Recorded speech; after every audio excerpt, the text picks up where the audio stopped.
Hopefully so. Okay, so in the last class we've been talking about the DNA replication. We've also started the animation of protein synthesis, and there was a kind of issue because the class abruptly ended after it was 9 p.m. So that's why I also attached that full animation along with the video. You can watch that in the recorded video. That animation is a standalone for explaining the process of translation in prokaryotes that includes both initiation, elongation and termination of protein synthesis. But what else we need to know from here is the different types of antibiotics which are acting as the protein synthesis inhibitors. Okay, because there are different types of drugs that we use to treat bacterial infection, including the 30S inhibitor, 50S inhibitor, 70S inhibitors that will inhibit and kill the bacteria, but the eukaryotes will survive. So today we will first talk about few of those protein synthesis inhibitors, and then we'll continue to talk about the transcription for both prokaryotes as well as for eukaryotes. So the part for the protein synthesis inhibitors, you don't need to explain much about it, but to understand protein synthesis inhibitors and their roles, you need to know the overall process of protein synthesis. If you don't know the process and mechanism and steps of protein synthesis, you cannot connect the role of antibiotics or protein synthesis inhibitors, because you need to know the steps where exactly the inhibitors actually playing role. For an example, this is an overall picture. It's a very well illustration of all the different antibiotics, not only for their protein synthesis as a target, but also other types of target. So you can see we have cell wall synthesis inhibitors. Let me take a arrow from here. We have cell wall synthesis inhibitors. We have the DNA breakdown inhibitors like DNA gyrase inhibitors, RNA elongation inhibitors, protein synthesis that is 50S inhibitors, protein synthesis that is 30S inhibitors, lipid biosynthesis inhibitors, and the cytoplasmic membrane forming and structure and function. So that kind of inhibitors, and all these things are there. Folic acid metabolism inhibitors. So all these are considered as different types of antibiotics. But here we are mostly concerned about these three types, that is protein synthesis 50S inhibitors, 30S inhibitors and tRNA inhibitors. And the example for such, tRNA inhibitors, the type of antibiotic is puromycin. 30S inhibitors, example tetracycline, streptomycin, spectinomycin, kanamycin.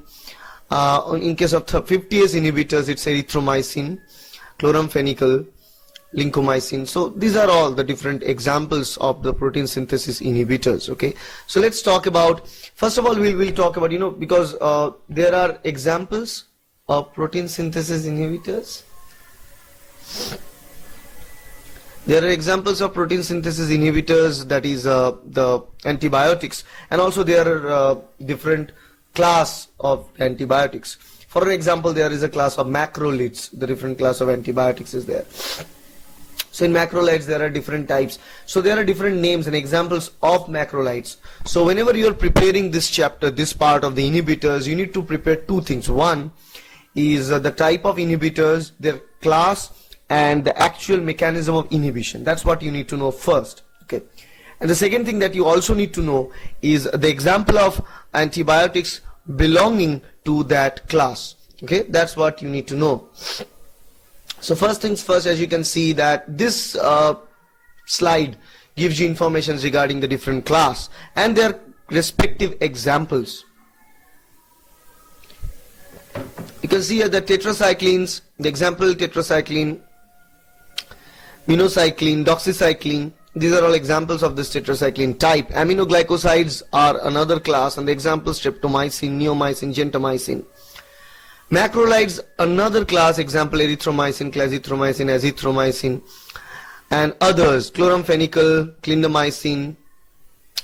linezolid. These are all the examples of the others. So these are all different types of protein synthesis inhibitors, and they have a specific mode of action. For example, tetracyclines have a particular mode of action, aminoglycosides have a different mode of action, so as macrolides and the rest of the others. They have their own inhibitory mechanisms. So let's talk about each of these inhibitory mechanisms.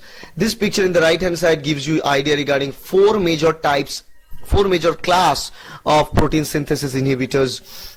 In the left hand side we also have this table, which is really important. You can read this table and remember their functions. But let's look at here chloramphenicol. It inhibits the peptidyl transferase activity on the prokaryotic large subunit. One simple thing in this, the transfer activity or transpeptidation activity is an important part of the protein synthesis elongation phase, right? And if you recall the animation of protein synthesis that we saw earlier yesterday, that the rest of the chain of amino acid needs to be transferred from the tRNA that is present to the P side towards the tRNA that is present in the A site. It's been transferred and they form the peptide bond known as the transpeptidase reaction with the help of transpeptidation. And who catalyzes this reaction? RNA itself. What RNA? 23S rRNA, which is a part of large ribosomal subunit or 50S ribosomal subunit. That 23S rRNA acts as a ribozyme, that acts as an enzyme to do this job of transpeptidation reaction. So this process is prevented by chloramphenicol. Okay. Now if we go to the second type as an example, let's take macrolides. Macrolides is another group, and what macrolides can do, example erythromycin.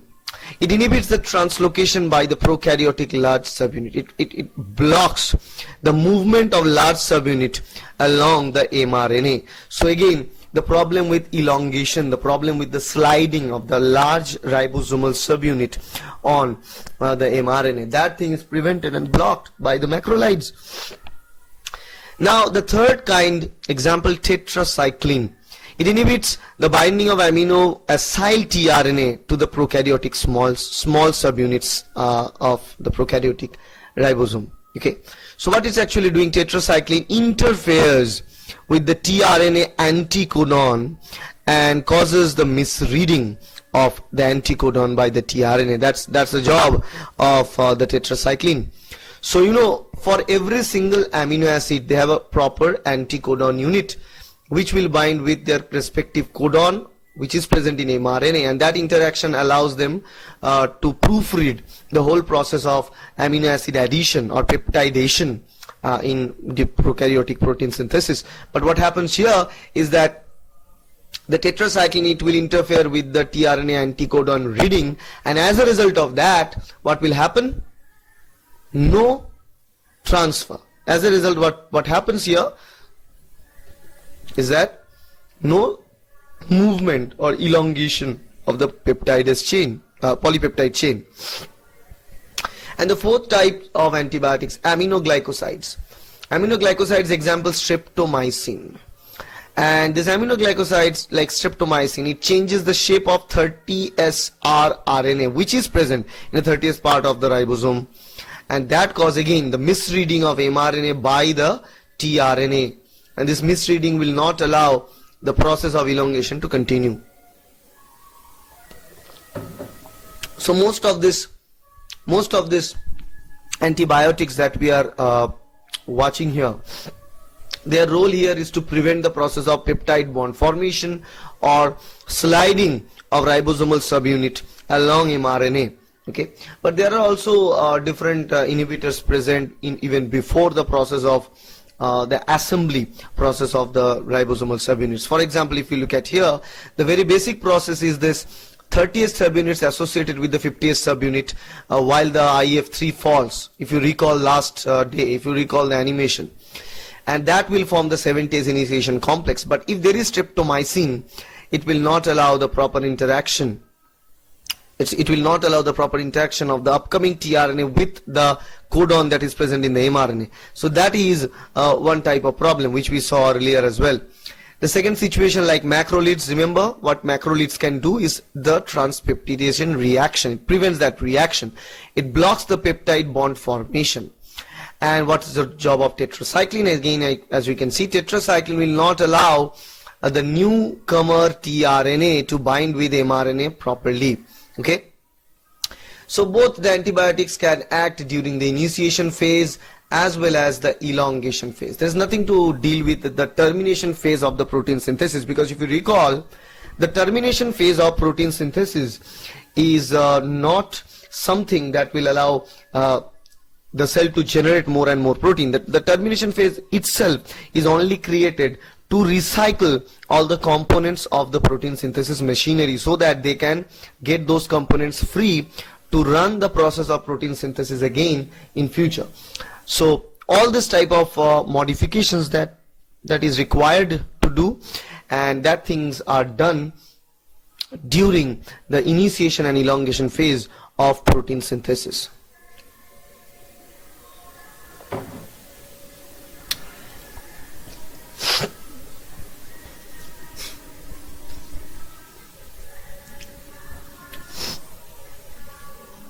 Okay, so now we'll talk about the transcription. And I told you earlier that the translation process and the replication process is very much similar with prokaryotes and eukaryotes. That's why, and they generally ask questions from prokaryotes most of the time. But the transcription process is something which is unique between eukaryotes and prokaryotes, because there are many extra steps of transcription in eukaryotes compared with the prokaryotes. So let's talk about the transcription first in transcription of prokaryotes, then we'll talk about the transcription in eukaryotes, and then we'll see the difference between the prokaryotic and eukaryotic transcription, and the difference between the prokaryotic and eukaryotic gene expression. Because whenever we are talking about transcription, we are talking about the gene expression pattern, because you know the simple idea, the idea is known as the central dogma of biology, and it states like we have double-stranded DNA, we have double-stranded DNA here. Transcribing that DNA will give us single-strand form, that is mRNA. Translating that will give us what is known as proteins.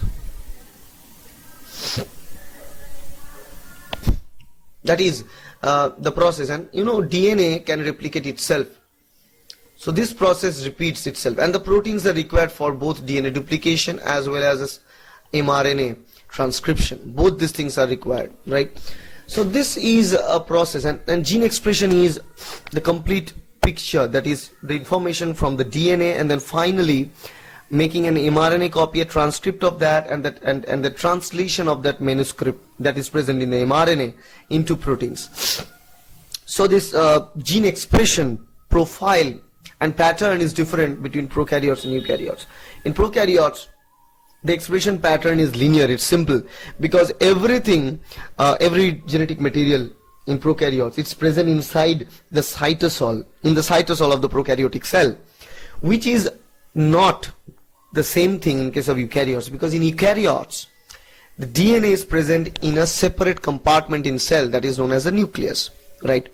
So the copy of the DNA prepared, which is known as the DNA replication, take place inside the nucleus, and also the transcription, that is making an RNA copy from the DNA, which is transcription, is also taken place inside the nucleus. Okay, so both these things work, right? So as the DNA replication and transcription takes place inside the nucleus, then that's not the end, because after the transcription process, when they produce the mRNA, that mRNA needs to be transported into the cytosol. It needs to be transferred into the cytosol, because the protein synthesis will take place in the cytoplasm.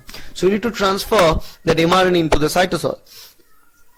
So in case of prokaryotes, there is nothing, because everything is, all the process, replication, transcription, translation, everything in the cytosol. In eukaryotes, replication and transcription in nucleus, translation in cytosol. So you need to bring that mRNA into the cytosol, and while we are bringing that mRNA into the cytosol, that mRNA needs prior changes, you know, different modifications are required to the mRNA, and the modification means which we call it as a mRNA processing in eukaryotes. There are multiple steps of processing that are involved in that case. What are the different processing? First thing is that RNA capping, RNA polyadenylation, RNA splicing, and RNA editing. Editing may or may not be the case all the time, but capping, splicing, and polyadenylation needs to be done to make an mRNA transport ready. So once all the process have been conducted, like capping, polyadenylation, splicing, everything is done, then that mRNA is transferred to the cytosol. Now the question is why such kind of modification is required, which was not required in case of prokaryotes. The reason behind it, in prokaryotes, all the genetic material they have in the DNA and they are transcribed into mRNA. So the complete mRNA, if you see, that mRNA is totally containing coding sequences, right? So the whole mRNA will code for the protein. There is nothing called junk DNA element in the prokaryotic chromosome. Okay. So what we see here in this case is always the proteins made from the mRNA. It's the complete part of the mRNA translated into the protein. So nothing need to be cut out, because everything that is present in the mRNA is actually coding and translatable. While most of the part of eukaryotic mRNA which has been transcribed inside the nucleus is filled with junk elements or non-coding elements. So actually they are made up with two types of elements. Okay, one with these non-coding elements. Non-coding regions are known as introns and coding regions are known as exons. So this job is really important at this point, that we should cleave all the introns and we join all the exons together to form an mRNA which carry only exon. So only exon carrying mRNA sequence that we can see here is known as mature mRNA. And that mature mRNA will be transported from the nucleus into the cytosol. Okay, and not only this process of cleaving the non-coding regions out and joining exons together is known as the splicing. And there are different modes of the splicing that we will see. But after the splicing, we only have the exons, that is the coding region, just like the prokaryotes. And not only that, but also we tag it with 5' cap, which is made up with guanine here, and 3' polyadenylation, so multiple adenine residues are added in the 3'. Both these modifications are supposed to be dealing with the stability of the eukaryotic mRNA, although it's not clearly understood why 5' capping and polyadenylation is so much important, but they have some sort of role in the longevity of the mRNA into the cytosol of eukaryotes after it's been transcribed in the nucleus. So here today we first talk about the prokaryotic transcription, how exactly the mRNA is prepared from the DNA. That's an overview we will talk about, and afterwards we'll talk about the difference between the eukaryotic transcription with the prokaryotic one, where the most of the difference lie between the initiation of eukaryotic and prokaryotic transcription. So we'll see where exactly the difference there present between eukaryotes and prokaryotic transcription, and we will also see the different steps, the extra steps of eukaryotic transcription, which is capping, polyadenylation, splicing, and RNA editing. Okay, that's our target of study today. So let's begin with the prokaryotic transcription. Before going to talk about the prokaryotic transcription, you need to know few things, few concepts straight ahead. Remember one single thing that we always talked about during the DNA replication. We talked about two strands in a parental DNA, right? Two strands are present in a DNA. Among the two strands, we know that both of those strands are used. Both of those strands are used as a template to make a new version of the strand, right? In each case, they are using both the strands. Now, in case of transcription, that thing is not the truth. One of the strand is taken as a template. One of the strands are taken as a template, and using that template we make a copy of the mRNA. Okay, so when we have two strands in the parental DNA, and we can take either of one, you know, sometimes with the transcription we can use one, sometimes we can use the other. I'm not showing anything with the pointer. When I have to show something, I will use the pointer, or I'll use the marker. Okay.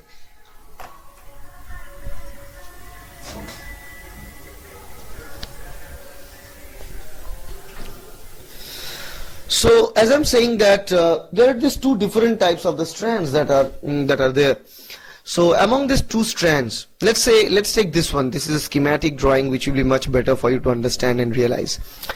Two strands are there, blue and yellow, and as I said, we can use any of this strand as a template to make a copy of the mRNA. Let's take this one as a template, the yellow one as a template. And remember one thing, synthesis of RNA is also sort of polymerization, just the type of polymerization we saw earlier yesterday. The mode of polymerization reaction is the same, that you need 3' hydroxyl and 5' phosphate, nucleophilic attack, and the phosphodiester bond formation. That thing is the same. But the difference is, in case of DNA polymerization, it's conducted by DNA polymerase enzyme. In case of RNA synthesis, it's conducted by RNA polymerase. And we know RNA polymerase is more versatile. RNA polymerase is de novo polymerase, so it does not even require any sort of primer at the start. It can initiate the process of linking nucleotides from 0 nucleotides. Actually, it can build from 1 to thousands. So let's take this yellow one as a template, and we know if we take yellow one as a template, we only have the direction of polymerization, that is 5' to 3'. So we are going to prepare a new strand. The new strand will look something like this. Instead of T, what we have, we should always have A. Then we have A, so we have U. Remember that we have U, and then C, so we have G, again C, so G, G, G, C, U, C, A. So it will continue like that. So this will be our mRNA, because you can see if this yellow one is a template, the opposite structure, that is the Watson-Crick pairing of that, is going to be the mRNA for ours. Now if you look at this, is going to be the mRNA, which is totally similar with that of this blue colored strand, right? Very similar with that of the blue colored strand. So mRNA looks exactly the same like one of the strands, which is known as the sense strand. Okay, and we know the yellow one will be known as the template strand, and if blue one is a sense strand, then yellow one will be termed as an anti-sense strand. Got it? Because you know, sometimes they ask questions like coding strand, sense strand, anti-sense strand, template DNA. So it gets confusion, like what to say, what not to say, which strand is sense, which is anti-sense, which is coding, which is non-coding. Now the question is, which strand will be considered as a coding strand here? The one which looks exactly like the mRNA, that is the sense strand, is also known as the coding strand. And remember, the easy way to remember this is mRNA is the sense strand, which is also coding. Because you know, mRNA is actually coding, because that's what codes for the proteins. So if it's preparing mRNA, that is the coding strand, and that makes sense. So that is also the sense strand. So sense strand, mRNA and coding strands are the same. Got it?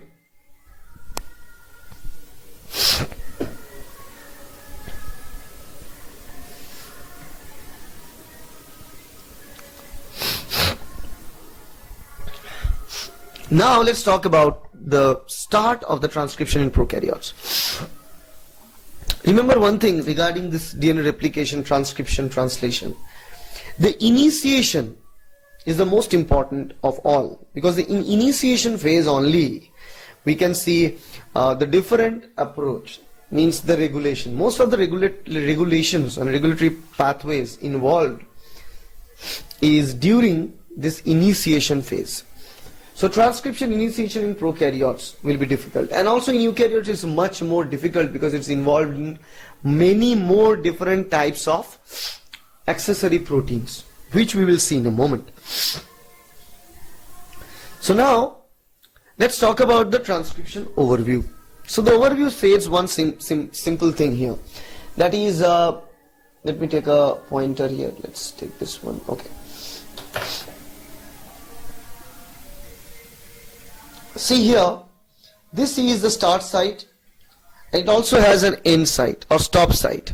So just like the translation, just like the replication, it also has a start site and an stop site. And start site also signified by some unique sequence in the DNA.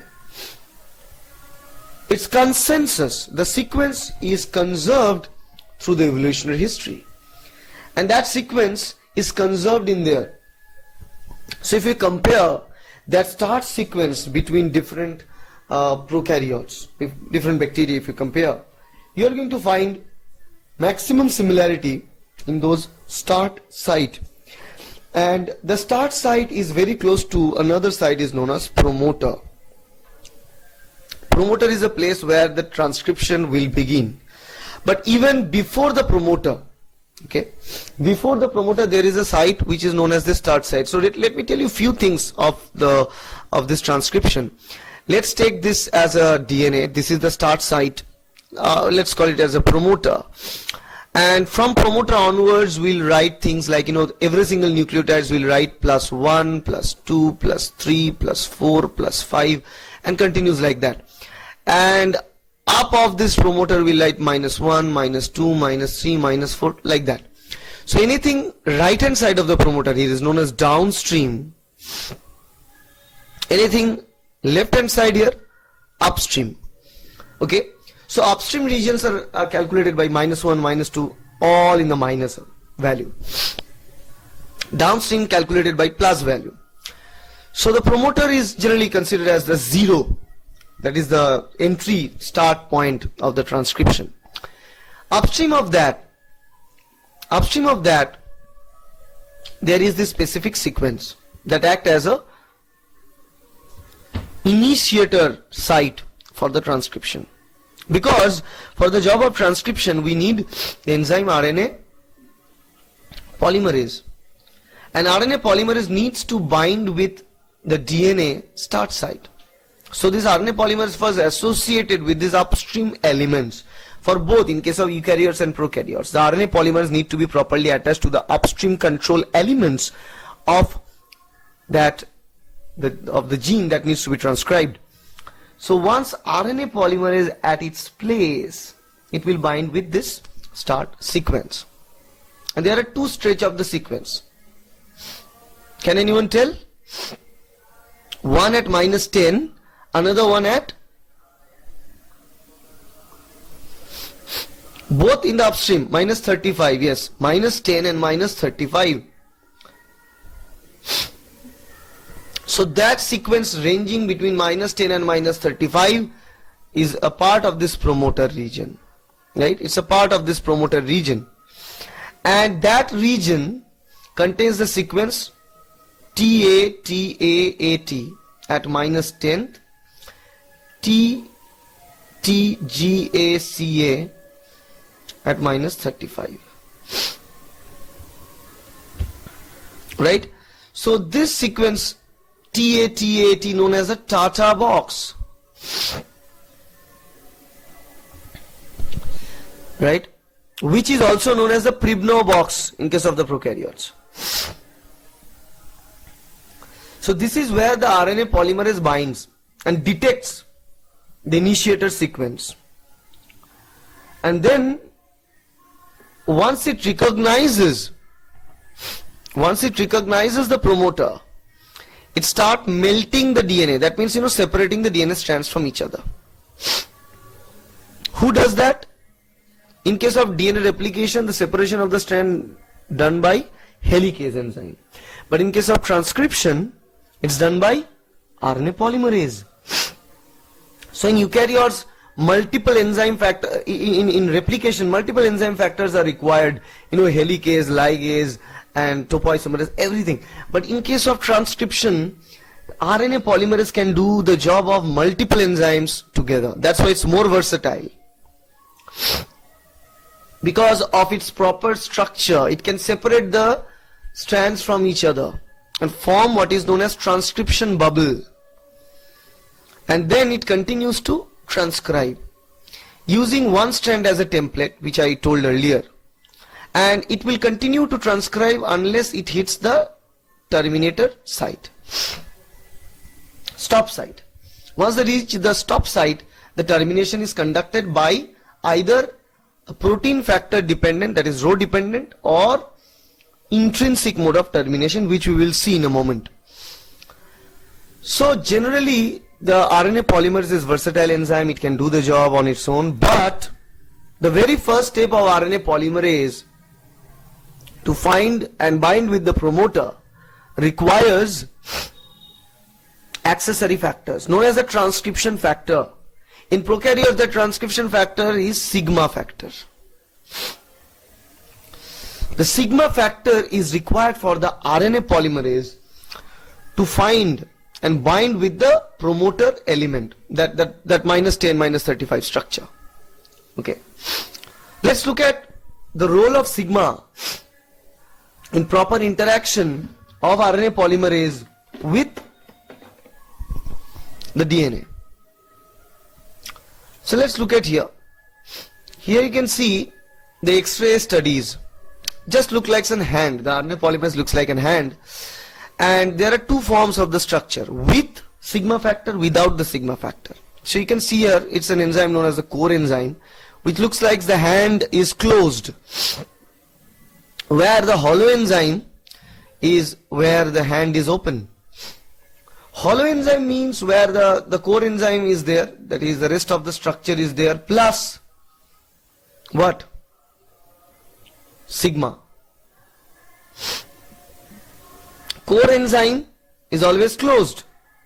Hollow enzyme is when the sigma is associated with the core enzyme. Right? So what you can see here, that normally when the polymerase is present at its closed conformation, it will not be able to interact to the DNA. Right? So core enzyme cannot interact with the DNA, it cannot detect the start site. For the detection of the start site, it needs to open. How can it be open? When it's associated with sigma factor. Sigma factor associates with the core enzyme, forming hollow enzyme, which is an open complex. This open hollow enzyme will be now loaded onto the DNA. And they are in search for that promoter region. The sigma factor's role is to help the RNA polymerase enzyme to find the promoter. So once they find the promoter, then the sigma factor dissociates. And again, when the sigma factor dissociates, the hand again closed. Core structure is formed, the hand is closed. Right?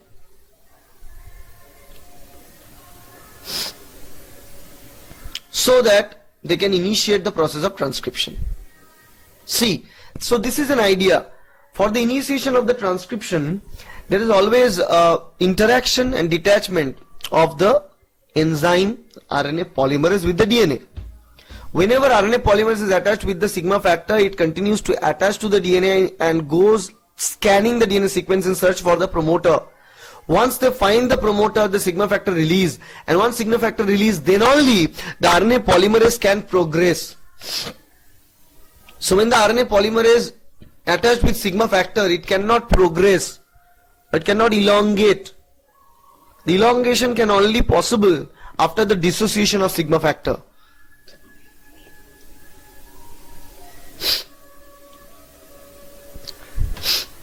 Okay.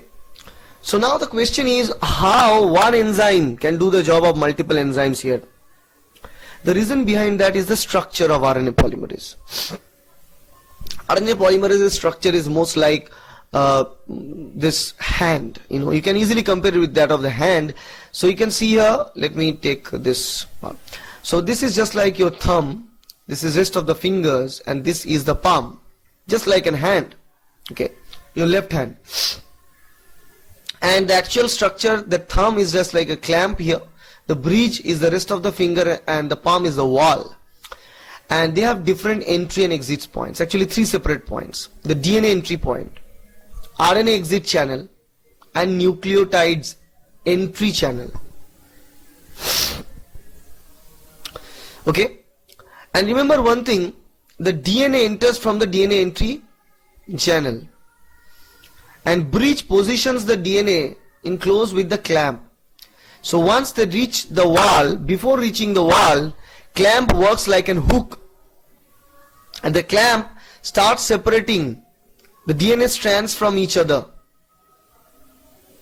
So DNA enters through this enter bridge, clamp separates the strand and places the template DNA near the wall, because wall is the place which has the actual catalytic activity of polymerization, and nucleotides will continue to enter through this nucleotide entry port in the wall, near the wall, and the process of polymerization will take place here.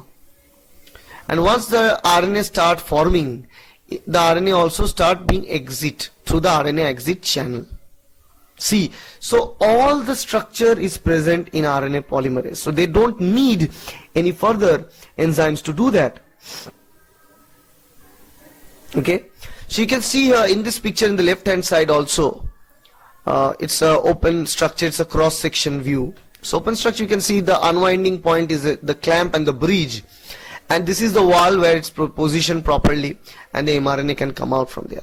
Now remember one single thing here, this RNA exit channel is the place where the sigma factor actually binds. This is where the sigma factor is present. I told you that unless the sigma factor dissociates from, unless it's dissociate from this polymerase, the polymerase cannot start the elongation. The reason behind it is, if sigma factor is present, then RNA cannot move via these RNA exit channels properly. It cannot move through this RNA exit channel, right? That's the reason when sigma factor is attached there, they cannot migrate. And when there is no sigma factor, then only the RNA can easily pass through it.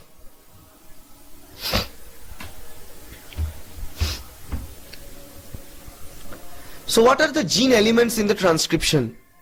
As I told you earlier, the gene element in the transcription goes for the promoter, that is -10 to -35, and the start point, that is, someone says it's like, some people say it's 0, some people say it's 1, whatever you take. Upstream elements are the promoter region, -35, -10. Downstream elements are there where they start polymerizing the mRNA. Okay.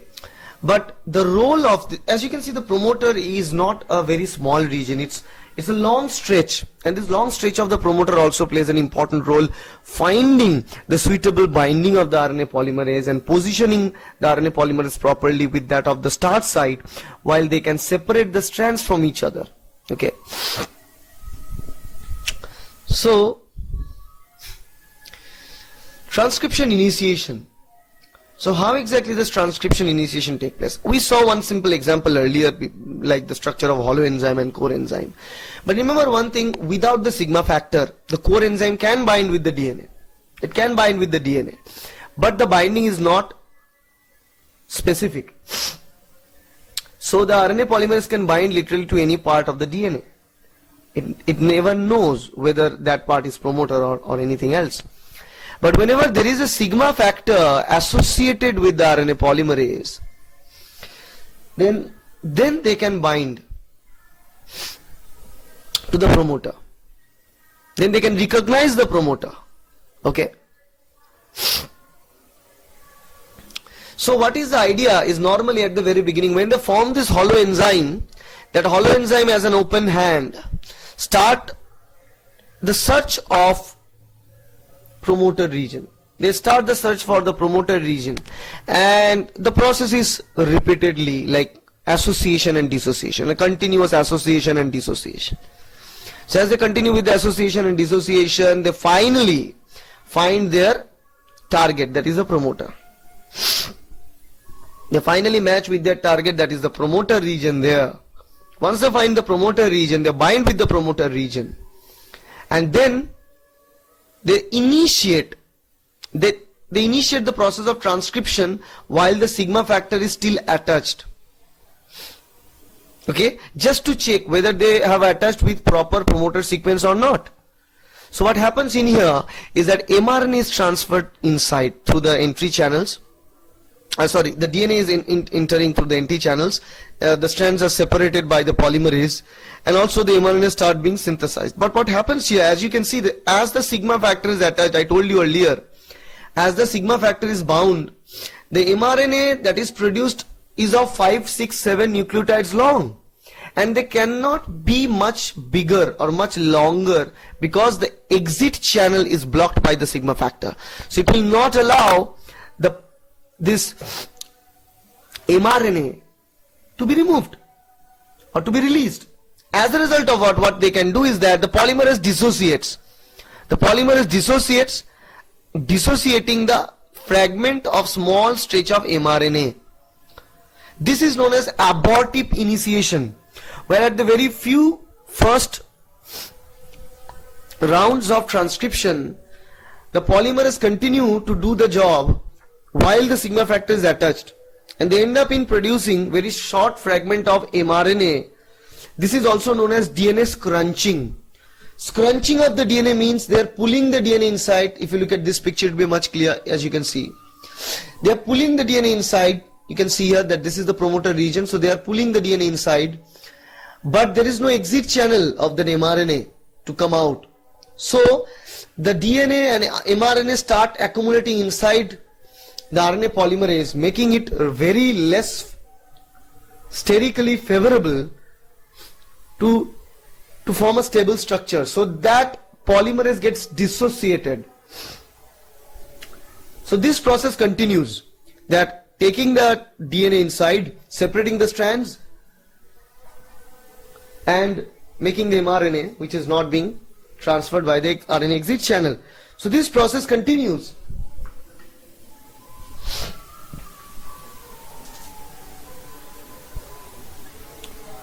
So this DNA scrunching continues to occur.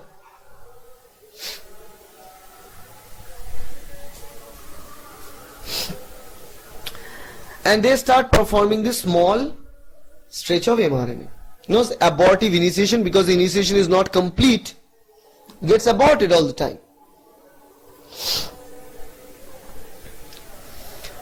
So this process continues, and while this process continues 2 to 3 times, when they adjust and positioning of the RNA polymerase, which you can see in this picture only, that while the sigma factor is associated with the RNA polymerase, the polymerase is also extending and stretching its structure to cover a long range, -50 to +20 or 30 range.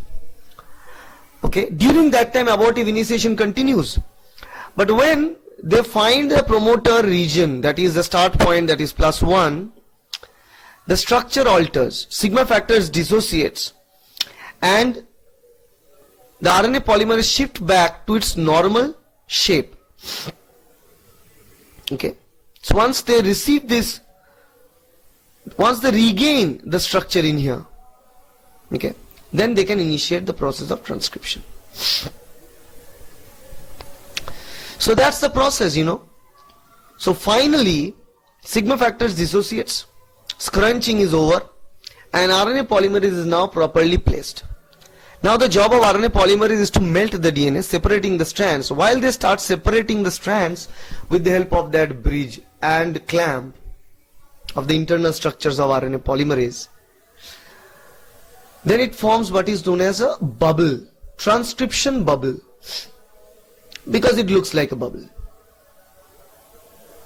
Okay, transcription bubble will be formed, And the transcription bubble, they have two separate complex, closed and open. Closed complex is when the RNA polymerase is associated with the DNA promoter but no melting of the DNA is done. That is the closed complex.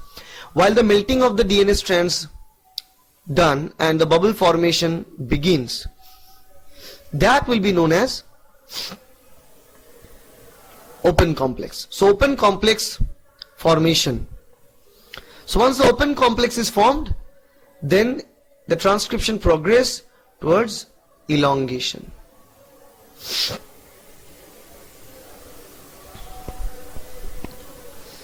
So how the elongation takes place?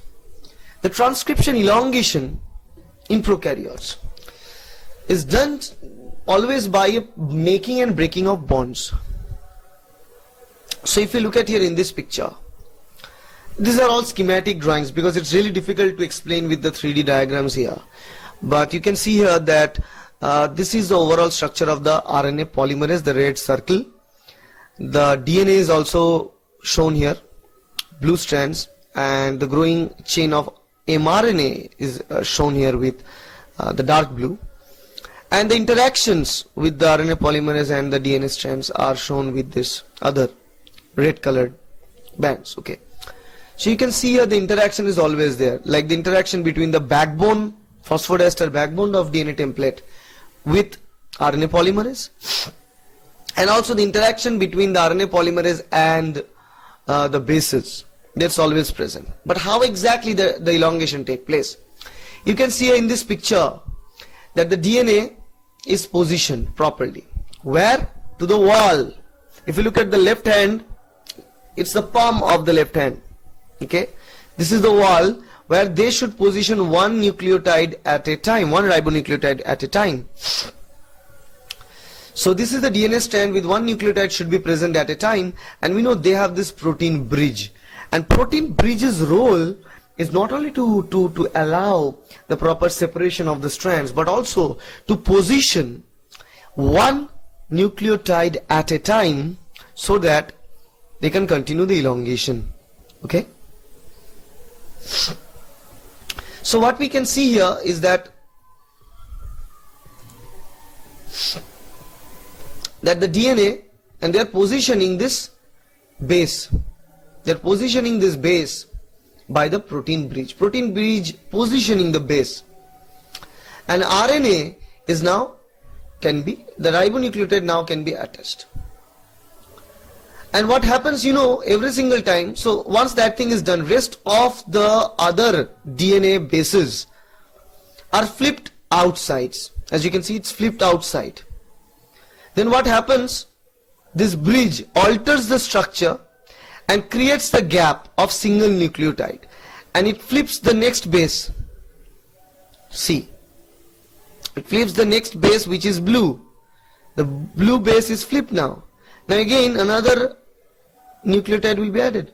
Then again the bridge will slide. It will flip another base that is pink. So it will continue like that. It will continue to do the same process. Okay. That's how the elongation continues. It's making and breaking bond. As you can see here, the nucleotide interaction, the hybrid of DNA RNA, always is in constant interaction with the nucleotide bridge that is present in the structure of RNA polymerase. So bridge is positioning only one nucleotide at a time to the wall so that a nucleotide which is just entering, which is complementary to this one, can bind.